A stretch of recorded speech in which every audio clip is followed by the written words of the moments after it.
Ang mismong eskinitang ito sa Moriones Street sa Tondo, Manila, minsan ang itinampok sa investigador noong taong 2011 at 2012. Tila walang nagbago sa kalagayan ng mga pagawaan sa parehong lugar. Ngayon, ang lokasyon ng pagawaan maliit at hindi pa rin malinis.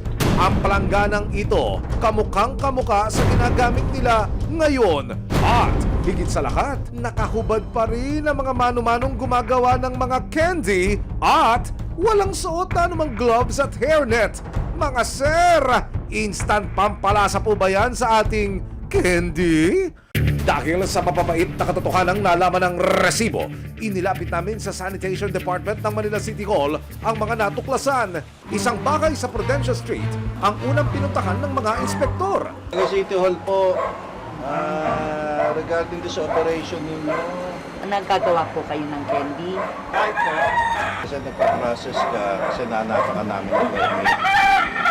Permit, wala po kami permit. Hindi po pwede yung gumagawa ka at pagkatapos ibebenta. Wala ang lisensya. So, paano yung ginagawa? Yung nga po, hindi lahat ng niluluto ito pwede.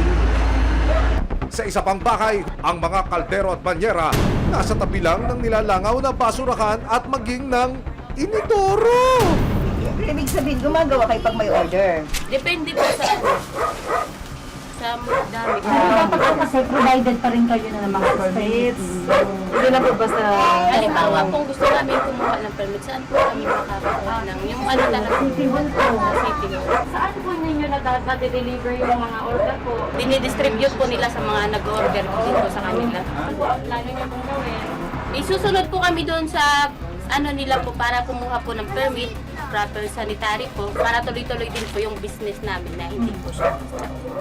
Kita rin sa labas ng paggawa ng isang bote na ayon sa may-ari ay pang-flavoring daw nila. FDA ba yan? Walang FDA. Wala, sa divisoria niya lang ano eh.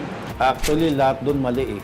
Kasi, kung babasahin natin yung process flow ng mula kung saan nila kinuha yung raw materials nila, kung katulad ng sinabi ng kasama namin, expiry date, yan ba'y aprobado ng FDA. Ngayon, doon nakita nyo naman sa preparation area nila, hindi na nagko-conform doon sa standard natin.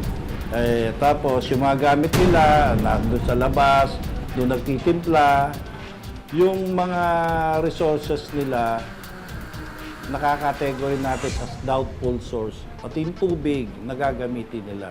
Sa patong-patong ng mga violation na nakita ng mga kawani ng City Hall, pansamantalang ipinasara ang mga pagawaan ng candy. Binigyan sila ng palugit para ayusin ang kanilang negosyo sa loob ng 7 araw.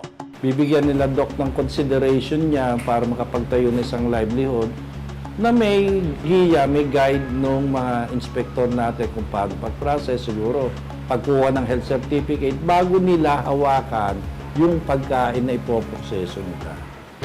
Kilala bilang matamis at nakakapangiti sa karamihan ng mga matatamis at kaakit-akit na candy. Pero sa ganitong mga pagkakataon, aasa ang resibo. At maging maraming parokyano na maisaayos ang ganitong mga negosyo para hindi simangot at posibleng sakit ang maiatid nito sa mga customer, lalo na sa mga kabataan. Walang lusot ang may atraso.